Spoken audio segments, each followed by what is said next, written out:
o un sometimiento de Pablo a la ley ceremonial.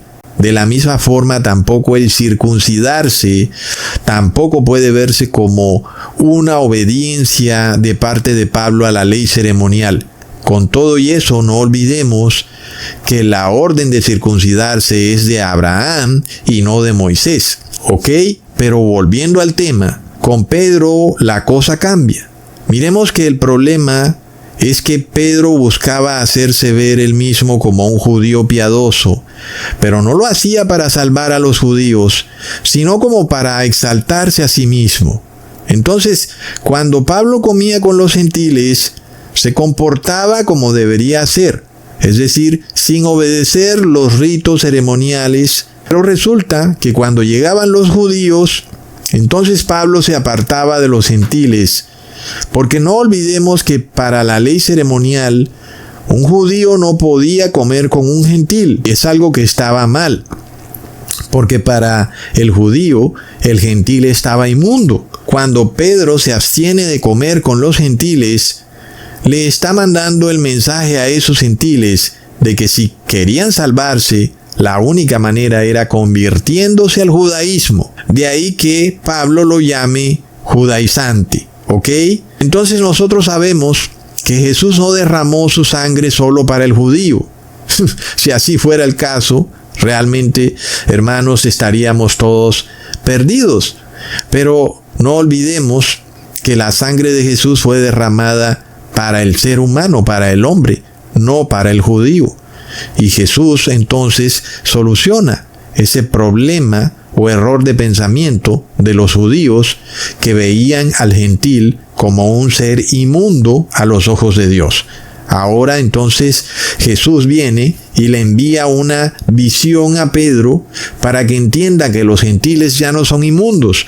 Leamos en Hechos capítulo 10, versículo 9 al 15. Al día siguiente, mientras ellos iban por el camino y se acercaban a la ciudad, Pedro subió a la azotea para orar, cerca de la hora sexta, y tuvo gran hambre y quiso comer, pero mientras le preparaban algo, le sobrevino un éxtasis y vio el cielo abierto y que descendía algo semejante a un gran lienzo que atado de las 4 puntas era bajado de la tierra, y en ese lienzo había todo tipo de cuadrúpedos terrestres, reptiles y aves del cielo. Y le vino una voz: levántate, Pedro, mata y come. Entonces Pedro dijo: Señor, no, porque ninguna cosa común o inmunda he comido jamás. Volvió la voz a él la segunda vez: lo que Dios limpió, no lo llames tú común. Este pasaje bíblico, que hasta antes de Cusatón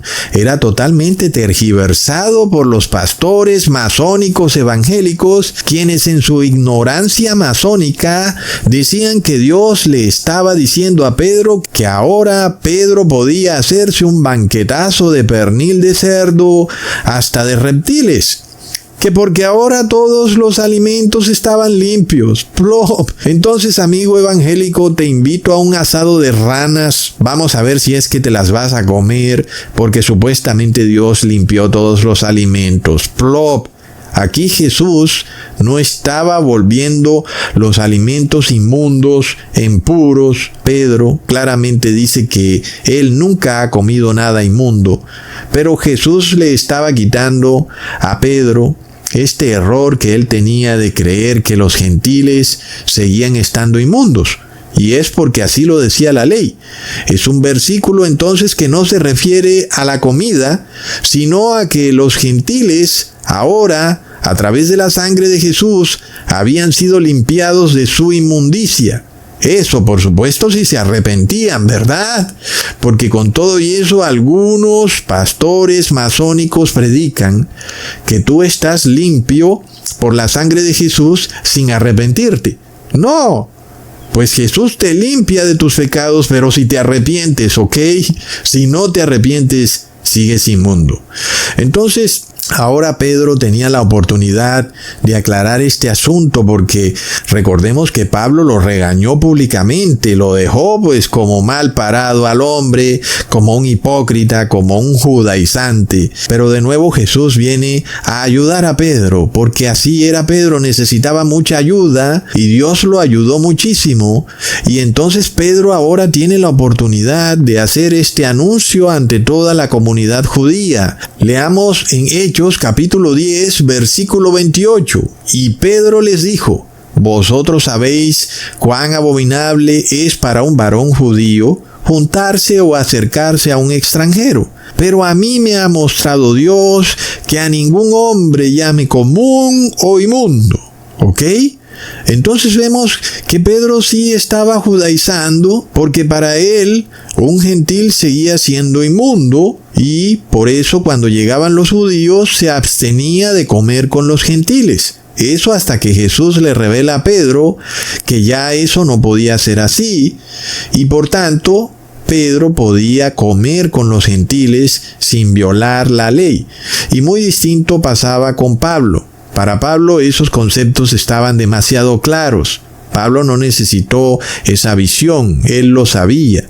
Y lo vemos en su epístola a los romanos cuando dice que ya no hay judío ni griego en Jesús. Todavía hay personas que se siguen esmerando en establecer una división entre judíos y gentiles. No es de locos, hermanos. Entonces, cuando Pablo toma ciertas partecitas pequeñas de la ley ceremonial para tratar de ganarse la confianza de los judíos, para poder entrar en el templo y en las sinagogas, eso no puede ser visto como una hipocresía de Pablo.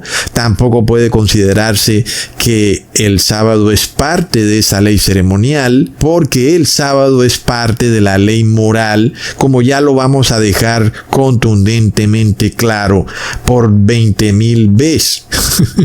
Entonces, volviendo al tema, Pablo deja todo esto que yo les he hablado resumido de manera contundente en un pasaje bíblico que parece difícil de entender, pero que ahora lo vamos a desenredar por completo. Leamos en 1 Corintios capítulo 9, versículo 20 al 22. Me he hecho a los judíos como judío para ganar a los judíos, a los que están sujetos a la ley, aunque yo no estoy sujeto a la ley, como sujeto a la ley, para ganar a los que están sujetos a la ley, a los que están sin ley, como si yo estuviera sin ley, no estando yo sin ley de Dios, sino bajo la ley de Cristo, para ganar a los que están sin ley. Entonces, para aquellos que dicen que no existe la ley moral, yo pregunto, ¿a cuál ley entonces se está refiriendo el apóstol Pablo cuando dice que él está bajo la ley de Dios? ¿Verdad, hermanos?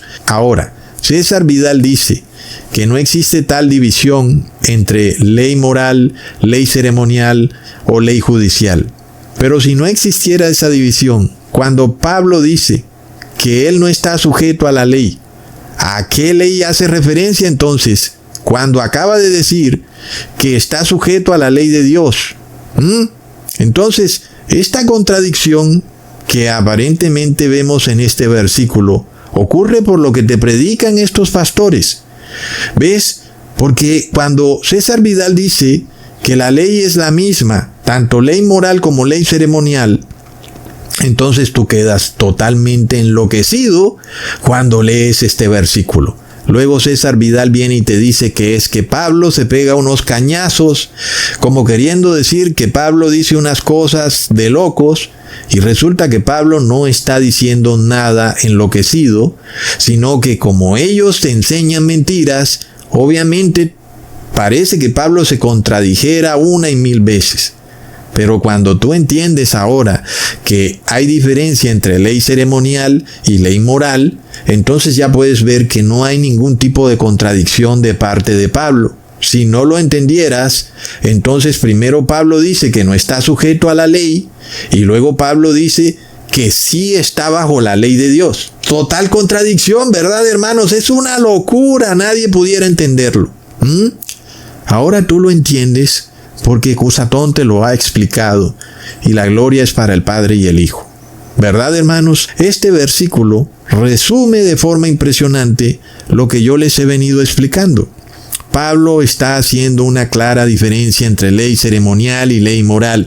Él empieza diciendo que él se hace como judío para ganar a judíos que están sujetos a la ley. ¿A cuál ley están sujetos los judíos, hermanos? A la ley ceremonial. Pero Pablo aclara que él no está sujeto a la ley ceremonial. De manera que circuncidarse, raparse la cabeza, hacer actos de purificación, que son parte de rituales o ceremonias más amplios de la ley ceremonial, que hay que ir al templo, hay que dar una ofrenda al sumo sacerdote. Ahora esos no son actos que se requieren para la salvación de la persona, no son actos necesarios, porque son ritos o ceremonias que no te pueden llevar a la salvación eterna. Porque es apenas obvio, ¿verdad?, que raparse la cabeza no te puede llevar a la salvación eterna, como andan haciendo los budistas. Y los sacerdotes budistas se rapan la cabeza.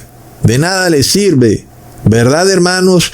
De nada te sirve que andes con las dos guedejas largas en el pelo, que andes con el pelo largo, que andes con la cabeza rapada, o con esas colas que se hacen los judíos en la parte de adelante.